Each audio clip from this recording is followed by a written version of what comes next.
नमस्कार दोस्तों,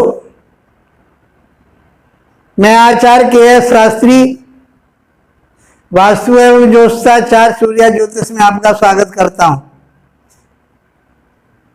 फलित सिद्धांत हमारा चल रहा है। हमने आपको भावों के बारे में बताया कि भाव का जो लगन भाव से लेकर के 12वें भाव तक की जो हमने चर्चा की कि पहले भाव का स्वामी यदि 12 भाव में बैठे तो क्या फल देगा, दूसरे भाव का स्वामी 12 भाव में बैठे तो क्या फल देगा। इसी प्रकार से हमने 12 भावों की आपके सामने चर्चा की और मैं समझता हूं कि आप उसको समझ पाए होंगे। बीच बीच में हम आपसे कहते रहे थे कि हम दशा अंतर दशाओं को बताएंगे, तो दशा अंतर दशाओं के बारे में भी हम शॉर्ट में ही आपको बताएंगे। बाकी आप अपना अध्ययन करना और आप सीखेंगे। मेरा प्रयास आपको ज्योतिष सिखाना है। यदि आपने हमारे जो वीडियो 100 तक देख लिए, बेसिक सीख लिया, तो मैं उम्मीद करता हूं कि आप अच्छे ज्योतिषी बन पाएंगे और अन्य ज्योतिषी जो आपसे अलग हैं उनमें आप अलग ही नजर आएंगे।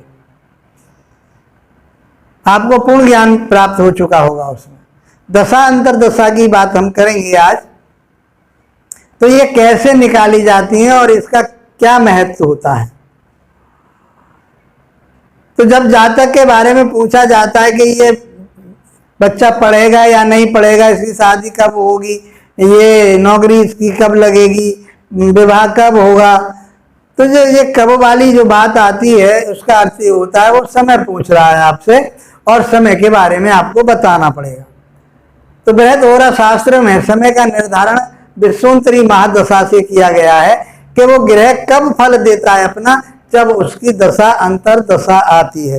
दशा अंतर दशा का अर्थ है कि उसका जब ग्रह का समय आता है, तो उस समय को निर्धारण किया गया पाराशर ऋषि ने, तो उसका नाम रखा गया विश्वोत्तरी दशा। मित्रों, आज अध्याय 143 में विश्वोत्तरी महादशा की बात करेंगे और ये संस्कृत गिनती का शब्द है, तो इसका अर्थ होता है 120 वर्ष। कितने वर्ष की हो गई ये दशा? 120 वर्ष की दशा विश्वोत्तरी मानी गई है। अब इस विश्वोत्तरी दशा को, क्योंकि एक दशा बहुत लंबी हो जाती है, तो उसको 5 खंडों में बांटा है ऋषि ने। इसके 5 खंड किए। नंबर 1 महादशा, नंबर 2 अंतरदशा, नंबर 3 प्रत्यंतर दशा, नंबर 4 सूक्ष्म दशा, नंबर 5 प्राण दशा जिसे बोला गया है। प्राण दशा का जो समय होता है सबसे कम होता है, घंटा मिनटों में आ जाता है, ये दिनों में आ जाता है। सूक्ष्म ये हफ्तों में महीने में आ जाता है, ज़्यादा नहीं होते, कम होते हैं। और ये साल में और महीने में भी होता है, और ये सालों में होती है महादशा। महादशा सालों में होती है। ये अंतरदशा 2-3 साल की बात होती है। इसमें प्रत्यंतर दशा में महीनों की बात होती है और इसमें दिनों की बात होती है, महीनों की बात होती है, और यहाँ पर घंटा मिनट की बात होती है। मान लीजिए कोई प्रश्न ऐसा आ जाता है, कोई जातक घर से चला गया, तो उसकी हम सूक्ष्म दशा देखें, क्योंकि उसके आने की संभावना जल्दी है। चंद्रमा ऐसी स्थिति में है कि वो जल्दी आ रहा है, तो यहाँ उसका समय हम यहाँ से निर्धारण कर लेंगे कि वो इतने बजे तक आ जाएगा, या सूक्ष्म दशा से कि वो इतने दिन में आ जाएगा। कुछ देरी है तो हम प्रत्यंतर दशा से इतने महीनों में आ जाएगा, और ज्यादा देरी है तो हम ये कहेंगे कि इतने वर्ष में आ जाएगा, 2 वर्ष में, 3 वर्ष में, 2.5 वर्ष में। तो 2.5-3 वर्ष की यहाँ से गणना की जाती है, और ये वर्षों में दशा, जितनी दशा होती है ग्रह की, वो दशा दर्शाते हैं। ये आप समझ पाए होंगे। अब इन दशाओं के बारे में हम आपको बताते हैं कि होती कितनी है, दशाएं कितनी होती है। महादशा की बात करें हम, तो यहां हम लिख देते हैं ग्रह और यहां लिख देते हैं समय। कितने समय का हो? तो नंबर 1 पर इसमें एक बात और बताएं हम आपको कि इसका एक क्रम रखा है, सूर्य से ही लिया है उसको। सूर्य से क्यों लिया? कि सूर्य सारे ग्रहों का, इस भूमंडल का, पूरे ब्रह्मांड का वो दाता माना जाता है, इसलिए सूर्य से ही लिया है। तो उसका एक सूत्र दिया, आ चम भौ रा जी स बो के सु। ये 9 ग्रहों की बात इसमें हो रही है। 1 2 3 4 5 6 7 8 9। क्रम क्या है इसका? क्या दिया है शास्त्र में?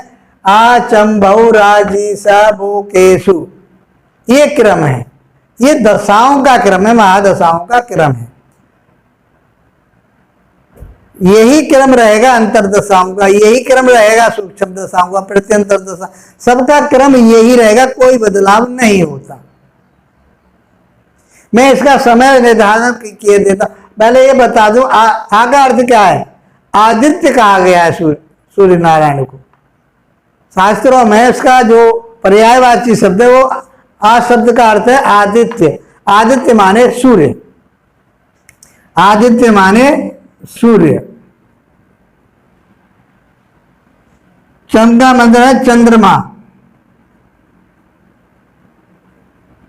भौम भूमि का पुत्र था मंगल।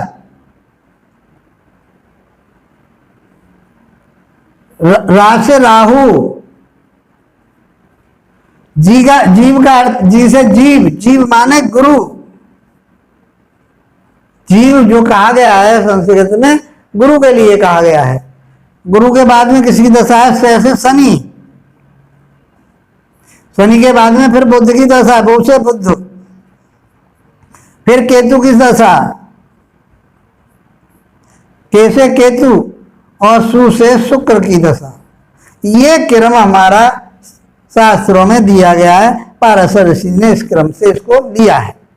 इनकी दशा और बताइए, दशाओं का क्रम हो गया। इनका समय और बताता हूं कि समय कितना दिया है। तो सूर्य की जो दशा रहती है वो 6 वर्ष की रहती है। कितने वर्ष की रहती है? 6 वर्ष की रहती है। चंद्रमा की जो दशा रहती है वो 10 वर्ष की रहती है। मंगल की जो दशा होती है वो 7 वर्ष की होती है। राहु की दशा जो होती है वो 18 वर्ष की होती है। गुरु की दशा जो होती है वो 16 वर्ष की होती है।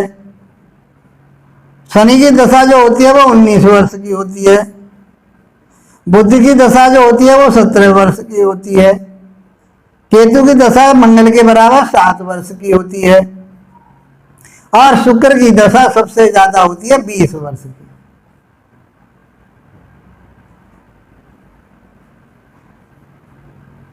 और यदि हम इन दशाओं के वर्षों को जोड़ेंगे तो इनका जो जोड़ आएगा वो 120 वर्ष आएगा।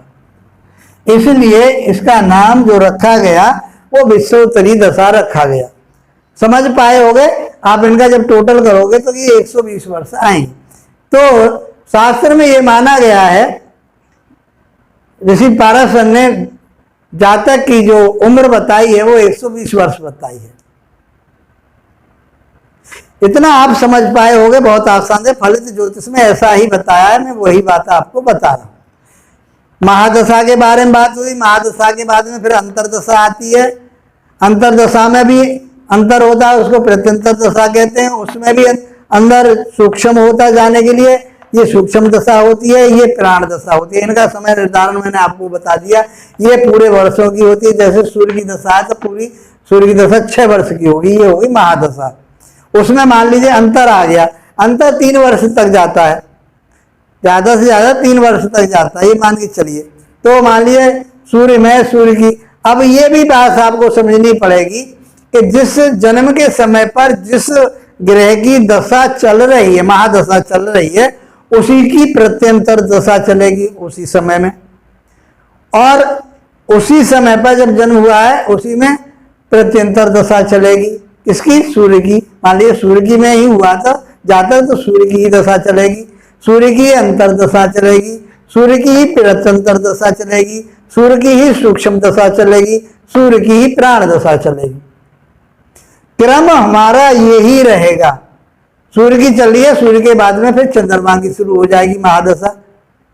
तो जब यहां महादशा चंद्रमा की शुरू हो जाएगी तो उस जातक की अंतरदशा भी फिर चंद्रमा की होगी, प्रत्यंतर दशा भी चंद्रमा की होगी और सूक्ष्म दशा भी। ये समय निर्धारण धीरे धीरे उसी का हम करते हुए चले जाएंगे, ये आप समझिए।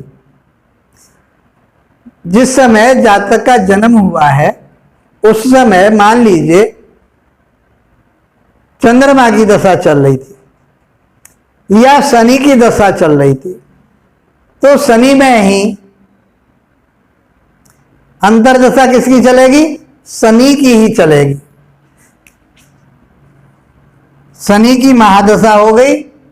शनि में फिर क्या आएगा? शनि में शनि ही अंतरदशा आएगी, शनि में ही प्रत्यंतर दशा शनि की आएगी, शनि में ही सूक्ष्म दशा शनि की आएगी और शनि में ही शनि की प्राण दशा आएगी। मतलब अर्थ ये है कहने का कि जिस ग्रह की दशा महादशा चल रही होती है उसी ग्रह से जन्म के समय पूरी दशाएं वही चलती हैं और उसके बाद में फिर उसका डिवीजन होता है। इसको और हम स्पष्टता से समझें। मान लीजिए सूर्य की दशा जातक को मिली जन्म के समय पर, लेकिन जिस समय जन्म हुआ उस जातक का उसने कुछ दशा सूर्य की जो चल रही थी वो कुछ भोग चुका था। अर्थात उसने मान लीजिए 6 वर्ष में से 4 वर्ष वो खत्म हो चुकी थी और आगे की दशा अब वो कैसे निर्धारण करेंगे? वो नक्षत्रों से करेंगे। वो आगे वीडियो में हम आपको बताएंगे किस तरह से नक्षत्र निकालते हैं और किस प्रकार से उसका दशा निकालते हैं। बेसिक में हम आपको वैसे बता चुके हैं, जहाँ हमने नक्षत्रों को बताया वहां हम नक्षत्रों के स्वामियों को दिया है। जो स्वामी नक्षत्रों के जो आ रहे हैं वही महादशा होती है, उसी ग्रह की महादशा जन्म के समय पर चल रही होती है। तो इस तरह से मान लीजिए सूर्य की दशा 2 वर्ष चलेगी या 4 वर्ष चलेगी, 4 वर्ष के बाद में उसकी कितनी रहेगी? 2 वर्ष की दशा। 2 वर्ष की उसकी दशा जो रहेगी वो शेष रहेगी। अब 2 वर्ष के बाद में फिर काय की दशा लग जाएगी? चंद्रमा की लग जाएगी। तो 10 वर्ष की किसकी दशा होगी? चंद्रमा की दशा होगी। फिर वो चंद्रमा की हो गई। चंद्रमा के बाद में फिर किसकी दशा होगी? 7 वर्ष जो है वो मंगल की दशा होगी। ये आसान हो जाता है क्योंकि जितनी जितनी दशाएं आती हैं दशाओं में हम उनको वर्षों में उसको हम जोड़ते चले जाते हैं, आसान हो जाती है। इसी तरह से ये बात समझ में आई होगी। मान लीजिए जितनी बात यहाँ आती है जिस समय जन्म हुआ है जातक का वो कितनी दशा को भोग चुका है और कितनी उसको और भोगनी है, कितना वर्ष उसको और भोगना है और कितना उसका वो भोग चुका है। तो वो वहां पहले के बाद में तो फिर ये दशाएं पूरी की पूरी उसको भोगनी होती है। उसमें जो अंतर आता है वो कितना भोगेगा? अब मान लीजिए हमने यहाँ सूर्य की बताई, सूर्य की 2 वर्ष की दशा उसको भोगनी है। अब सूर्य में सूर्य ही अंतर चलेगा, सूर्य में सूर्य ही प्रत्यंतर चलेगा। वो कितना चलेगा वो हम आपको आगे चल करके बताएंगे। इसी प्रकार से वर्षों के बारे में आप वो वर्षों के ग्रहों के नक्षत्रों के आधार पर जो हमने उनके नक्षत्रों के आधार पर जो ग्रह स्वामी बताए हैं वो उनका दशाक्रम है। उनको एक बार आप फिर पीछे देखिए वीडियो को निकाल करके कि आपको वो मिलेगा कि उसमें नक्षत्र जो बताए हमने लास्ट में उन नक्षत्रों के स्वामी बताए। अब हमारे पास 9 ग्रह हैं, 27 नक्षत्र हैं, तो एक ग्रह पर 3 नक्षत्र आके पड़ते हैं।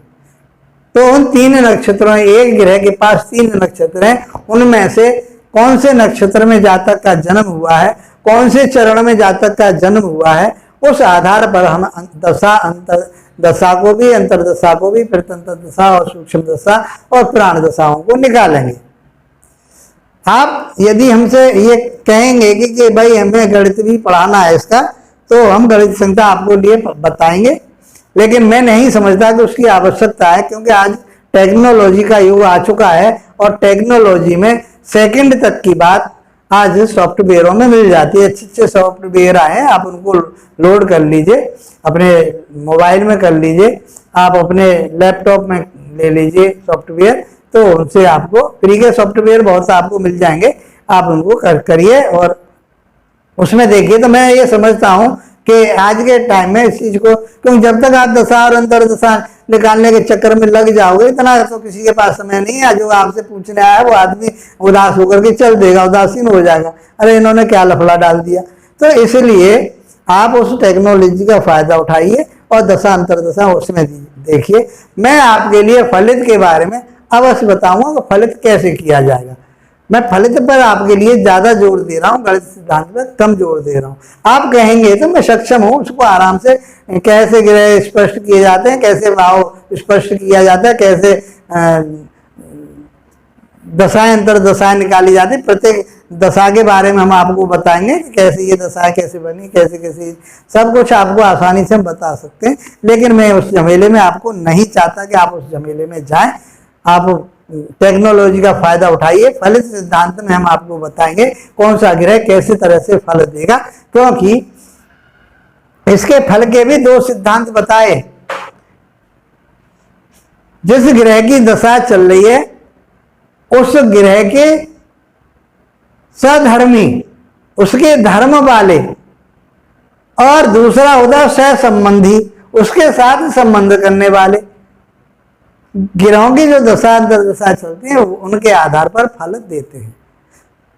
मान लीजिए सूर्य की ही दशा चल रही है, सूर्य की 6 वर्ष तक दशा है, पूरी दशा आपको मिल गई, तो क्या आप पूरे 6 वर्ष तक, और सूर्य आपका बहुत अच्छी से उसका है, मान लीजिए सिंह लगन की आपकी पत्रिका है, मेष लगन की आपकी पत्रिका है, तो पंचम भाव का स्वामी हो गया, मेष राशि उसकी उच्च राशि लगन में हो गई, तो और वो मान लीजिए ऐसी स्थिति में है कि वो नीच का बैठा है या उसके पास डिग्री नहीं है, 6, 8, 12 में बैठा है, तो ऐसी स्थिति में उसके पास तो ताकत रही नहीं, फिर कहां से फल देगा। तो फिर हम क्या देखेंगे, फिर उसके सहधर्मी और सह संबंधी की बात करेंगे। जो उसके साथ में सहधर्मी है, उसके धर्म वाले हैं, उनको हम आगे डिवाइड करेंगे। वैसे हम बता चुके हैं, मित्र और शत्रु आपने बेसिक में पढ़ा है, उनको देखिए, सब चीज बता चुके, कोई चीज बेसिक में नहीं छोड़ी हमने, और जो रह गई है वो हम साथ साथ आपको बता रहे, रही नहीं है। 100 वीडियो आप देख लेते हैं तो सारी चीज आपको मिल जाएंगी। तो वो जो मित्र हैं उसके, वो सहधर्मी हो गए, सह संबंधी, उसके साथ जो संबंध बना रहे, हमने संबंध आपको पढ़ा चुके हैं कि संबंध भी 4 प्रकार के होते हैं, तो वो भी अपना रिजल्ट देते हैं। अब मान लीजिए सूर्य की दशा चल रही है, सूर्य बहुत अच्छा है, प्रबल है, तो वो 6 वर्ष तक क्या वो अच्छे ही परिणाम देता रहेगा? हाँ, अच्छे परिणाम देगा, लेकिन उसके साथ में कोई अशुभ ग्रह की अंतर दशा आ गई या प्रत्यंतर दशा का समय जो होगा उसमें वो अपना अशुभ फल जरूर देगा। तो इसलिए अंतर दशाओं को, प्रत्यंतर दशाओं को समझना बहुत जरूरी है। क्यों? क्योंकि यदि अंतर दशा उसकी महादशा सूर्य की चल रही है, एक सिद्धांत और बताया है कि ग्रह अपनी महादशा में और अपनी अंतरदशा में पूर्ण फल नहीं देता, अर्थात कहने का उसके फल में कुछ गिरावट, ये नहीं है कि अशुभ फल देता है, ऐसा नहीं कहा शास्त्र में, मतलब पूर्ण फल नहीं देता जो उसको देना चाहिए। सूर्य उच्च का बैठा हुआ है, योग कारक है आपका, लेकिन सूर्य की ही अंतरदशा आ गई, सूर्य की प्रत्यंतर दशा आ गई, तो शायद है कि वो उतना परिणाम नहीं दे पाएगा। ऐसा शास्त्र में कहा है, मैं नहीं कह रहा इस बात को, कि जिस ग्रह की दशा चल रही हो उसी की अंतरदशा या प्रत्यंतर दशा चल रही है। अंतरदशा और प्रत्यंतर दशा को ज्यादा देखते हैं क्योंकि इनका समय वर्षों में रहता है, पूरी दशा होती है, और उसमें भी अंतर जो रहता है वो 3-4 वर्ष तक के लिए रहता है, इसलिए इसको हम देखते हैं। प्रत्यंतर दशा महीनों में रहती है, सूक्ष्म दशा कुछ दिनों के लिए रहती है, प्राण दशा कुछ घंटों के लिए रहती है, तो इसलिए ज्यादा हम आगे को उसमें, क्योंकि 2 दिन के बाद 1 दिन के बाद फिर समय बढ़िया आ जाएगा, कोई दिक्कत नहीं आनी वहां पर, थोड़ा बहुत कहीं। लेकिन उसमें जहां हमें ये मालूम पड़ता है जिसकी दशा खराब चल रही है, एक्सीडेंट वाली चल रही है, मृत्यु देने वाले ग्रह की, तो हमें प्राण दशा तक फिर पहुंचना पड़ेगा। कहीं कब जा करके उसके लिए वो चोट फेंट लग जाए, उसके लिए कौन से समय में जा करके उसके लिए मृत्यु का कारण टाइम तो जरूरी हो जाता है। तो फिर सूक्ष्म दशा को देखना बहुत जरूरी हो जाता है। वो बहुत नजदीक की समय बता देती है सूक्ष्म दशा। प्राण दशा बिल्कुल नजदीक, घंटा और मिनटों की बात करती है। इसलिए इनको 5 भागों में ऋषि ने बांटा है। ये मैंने आपको आसान तरीके से बताया, आप समझ पाए होंगे। अब सहधर्मी और संबंधी की बात हम आगे वाली वीडियो में करेंगे क्योंकि लंबी वीडियो हो जाएगी, आपकी बहुत लंबी वीडियो हो जाती है, फिर आप उदासीनता में आ जाएंगे। मैं छोटी से छोटी वीडियो आपको देना चाहता हूँ। ये दशा की बात चली तब इसलिए बात आगे हमने आपको बता दी। मैं समझता हूँ कि ये आप समझ पाए होंगे। यदि आप इसको समझ पा रहे हैं तो आप मित्रों इसको लाइक कीजिए, शेयर कीजिए, सब्सक्राइब कीजिए और कमेंट बॉक्स में हमें अवश्य बताइए कि आप इसमें और क्या पूछना चाहते हैं, तो हम आपको कोशिश करेंगे बताने की। मित्रों इसी के साथ आप लोगों का धन्यवाद, नमस्कार।